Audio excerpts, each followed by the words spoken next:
of September 7th, 2021. For the benefit of the radio listening audience, I am Government House Communications Director Richard Mota. Joining me this afternoon on behalf of Health Commissioner Justa Encarnacion is Dr. Ty Hunt Caesar for the latest COVID-19 data and information on where Virgin Islands residents can get a free COVID-19 test and vaccine this week. But before we go to Dr. Hunt, it is my personal privilege on behalf of Governor Bryan and Lieutenant Governor Tregenza Roach to officially welcome our pre-K through third grade C-Tech and modified instruction learners back to in-person learning today. Very exciting time. This has been a long road as we traversed our response to COVID-19 and as we deal with the Delta variant in our community. Out of an abundance of caution, the governor extended in-person learning to September 7th, and we are pleased to have our students back to school today, and we wish them all a safe and productive school year.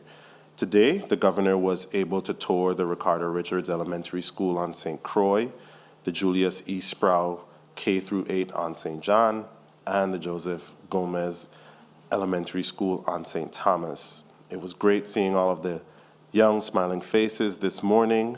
The Department of Education has really done as much as can be expected to maintain the safety of our students and faculty in this new pandemic era that we find ourselves living in.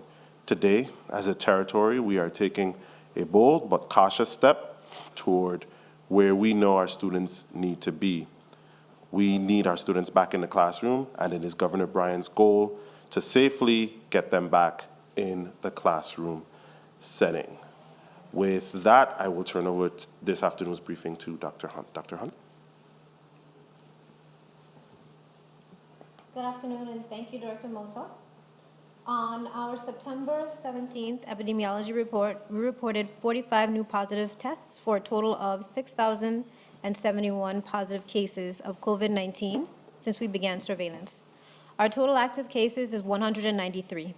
St. Croix has 120 active cases, St. Thomas 68 active cases, and St. John 5 active cases. For each positive case, there may be additional 10 or more people infected who they may have exposed. The 7-day positivity rate is 3.05. Chris Finch, the former Commissioner of Human Services and the Chairman of the Territorial Hospital Board of Directors, issued a statement at the last board meeting. The Commissioner has asked me to share some of his words with you. I will paraphrase and provide a synopsis of his opening remarks at the August 2021 board meeting. Begin quote.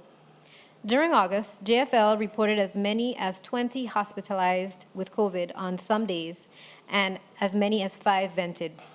Prior to July, JFL's highest COVID hospitalized patient total was 5 at one time. There were 15 patients or more for the month of August. SRMC, which started daily Facebook reports more recently, has reported as many as 15 hospitalized and as many as 5 vented at one time. There have been days in which we have had over 10 ventilated patients. We are seeing 1 death per day on average, meaning some days we have none, but the subsequent day we witnessed 2 or 3. On Friday, September 3rd, 3 people died in St. Thomas within 24 hours. It now brings our death toll up to 61, with the latest deaths being a 30-year-old unvaccinated male at RLS and most recently a 57-year-old unvaccinated male who died after long-term hospitalization at SRMC today. Let's add some perspective to that. Chris Finch recalled that we ended July with 37 deaths. 7 died of COVID in July. Our second highest month death total, 19 people died in August. By far our highest monthly total that brought us to 56. Going back to the beginning of the pandemic, 18 and a half months ago, that's how long we have dealt with it in the Virgin Islands. March 13th, 2020, there was the first VI positive case. A week or so later, we closed schools, stopped cruise ships, limited gatherings to 10 persons, limited restaurants to takeout only, closed non-essential businesses. We did not have a vaccine or many medications or treatments, so we shut down to build capacity. April 5th was our first VI death. April 16th was a second death and the first in the hospital in St. Thomas. April 17th was a third death and the first death in St. Croix. Remember, we had 19 deaths in August 2021 alone. The 19th death in the Virgin Islands was recorded on September 11, 2020. It took 159 days from April to September to get to 19 deaths. To get to the next 19 deaths, giving us a total of 38, it was not until August 1st of 2021, a month ago. It took 324 days. 159 days for the first 19 deaths, 324 days for the second 19 deaths. Now listen to this. We had 19 deaths in the past 31 days of August. If it wasn't for the monoclonal antibody treatments, over 575 so far, the numbers would have been even higher. We had between 200 to 400 active cases in the community daily since late July. We have asked this in the past, and so did Chairman Finch. What is the acceptable death number to convince others to do the right thing? December 16, 2020, the first vaccines were given. We have 9 months of vaccines to date. It's the best tool we have. It's free and easily available. To conclude Chairman Finch's statements, I will end with saying that a little more than 1/3 of our deaths have occurred since the vaccine was widely available. It should be the other way around. On behalf of Commissioner Encarnacion and I, thank you to all that have received the vaccination and done your part towards attempting community immunity. To the healthcare workers in all areas of work, thank you for your hard work, dedication, and commitment to taking care of our community members. Newsweek reported the finding of the Mu variant within the territory. We previously reported that the Delta variant is the predominant COVID-19 strain in the USVI, and we have identified others in past sequencing. That includes Mu, which is also known as B1621. The Delta variant continues to be the most prevalent in the United States, and it accounts for 91% of cases sequenced at the close of August within the territory and 99% nationwide. While waiting to be tested, you should remain at home and avoid contact with others. This is crucial to avoid infecting others. It's also against the law to not quarantine when you've either tested positive or been exposed to someone that has recently tested positive. Remember that, it's against the law. Monoclonal antibodies continue to be available. We continue to improve our processes and expand the use as the emergency use authorization expands. For example, we now treat individuals who are high-risk exposures prior to symptoms onset, even without a test. This is called post-exposure prophylaxis and has been shown to be highly effective if inventory allows. From our hospitals, RLS reports 2 admissions, 0 ventilated. JFL reports 6 admissions, 2 ventilated. While these numbers appear to be an improvement, many patients remain hospitalized but removed from isolation, and others have died. So far, 51,585 individuals have received at least 1 dose of the COVID-19 vaccine, and 43,605 individuals are fully vaccinated. While waiting to be tested, you should remain at home, avoid contact with others. This is crucial. Anyone 12 and older can get the COVID-19 vaccine by walking into our community vaccination centers or calling 777-8227, or by scheduling yourself online at covid19usvi.com/vaccines. Families can also call the hotline to schedule an appointment for homebound relatives. Our mobile strike team will come to the homes of homebound individuals. The current schedule for pop-up testing and vaccinations is Wednesdays from 1 to 4 p.m. at the Port Authority Gravel Lot in St. John. The St. John location also has free COVID-19 testing available. To keep up with the latest information, please continue to visit the USVI DOH Facebook page or our website, www.covid19usvi.com. And for COVID-19 health information alerts, text COVID-19 USVI to 888-777. Thank you, the listening audience, and thank you, Director Mota. Thank you, Dr. Hunt-Caesar. Last week, the administration processed and mailed out more than 8,500 checks to Virgin Islands families who qualify for the federal child tax credit. We learned recently, unfortunately, that some issues confronting the U.S. Postal Service may be causing delays with that payment getting to you, and for that, we are terribly sorry. Governor Bryan has been in contact with both the delegate to Congress and the Postal Service in hopes of bringing a timely resolution to this issue on behalf of Virgin Islands residents. So if you qualify for the child tax credit, rest assured that payment is on the way.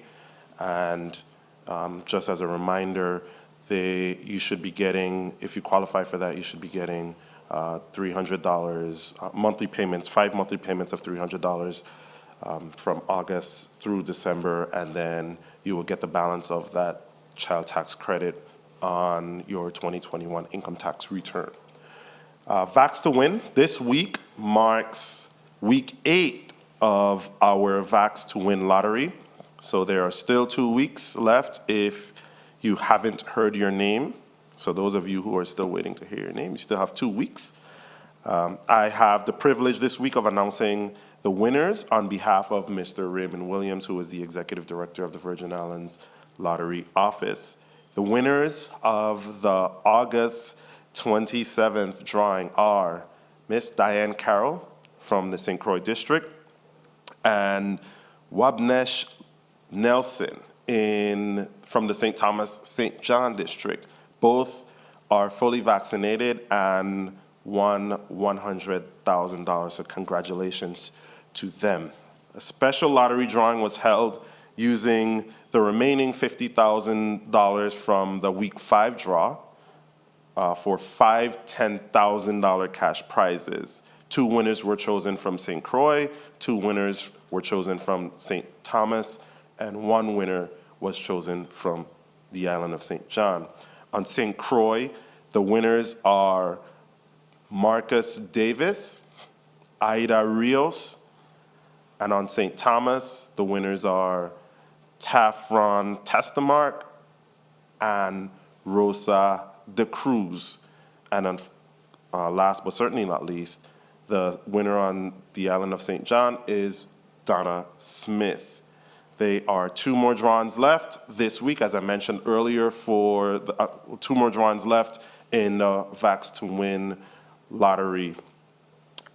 Don't forget that there's a special drawing just for healthcare workers and allied healthcare workers. This includes nurses, physicians, paramedics, and the like. If you want to register for this drawing, you can do so online at faxtowinusvi.com or by calling the Vitima hotline at 340-777-8227, or you can also do so in person at the Department of Health's Community Vaccination Centers on St. Croix or St. Thomas or the St. John Administrator's Office. The deadline to register for this particular drawing for the healthcare workers is October 1st. The first prize is $25,000, the second prize is $10,000, and the third prize is $5,000. 3 winners will be chosen from the St. Croix District, and 3 winners will also be chosen from the St. Thomas and St. John District. We have some good news for our Virgin Islands residents. This week, the Virgin Islands Department of Finance and Bureau of Internal Revenue sent out an additional $10.1 million in income tax refunds to Virgin Islands residents. The 3,753 checks sent out as part of this week's issuance follow last week's payout of $10 million and should cover tax filers who have filed their 2019 income taxes no later than April of 2020. So those of you who have filed your tax returns before April of last year, your 2019, you should be getting a refund shortly. As I mentioned earlier in this afternoon's update, we are having some delays with the Postal Service, and so we're working with, as I mentioned, the Delegate's Office and the USPS to get some updates on that, and we will bring those updates to you as soon as possible. But certainly, there's some checks out there for Virgin Islands residents. Child tax credit payments and income tax payments. So go out and check your mailboxes this week, and hopefully we can get that issue with the U.S. Postal Service resolved quickly so that we can get your funds to you. In closing this afternoon, I am saddened to extend my condolences on behalf of Governor Bryan and Lieutenant Governor Roach to the family of Conor Barron, who tragically lost her life this weekend while at work.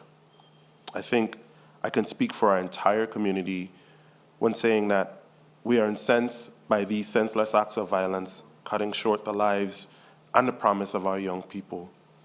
There has to be a better way. And we, the people, have to be the ones who demand it. Let us not allow the callous few to continue terrorizing our community. If you see something, say something. If you know something, say something. Lastly, and before we end the briefing today, join the Department of Health this Friday, September 10th at 5 p.m. for a real discussion on the COVID-19 vaccine. This discussion will be led by Assistant Commissioner Nikki Sims, and it promises to really be a good dialogue between some of the health professionals on the vaccine. So if you are one of those individuals out there who have some concerns and you just don't know what information is the correct information, and you trying to discern what's the right thing about the vaccines, I think this will be a very, very helpful conversation for you. So tune in this Friday, September 10th at 5:30 p.m. This town hall will be broadcast live on Government House's Facebook page, so right here. And you can also see it on the Government Access Channel, Channel 27. So be sure to catch that. Again, that's Friday, September 10th at 5:30 p.m. That concludes our briefing this afternoon. I will take any questions from the media if there are any, and I'm being signaled that we do not have any. So with that, I just want to say thank you for joining us this afternoon. Please wear your mask, continue to practice social distancing, and please, please get the vaccine now that it is available. Thank you, and we'll see you next week.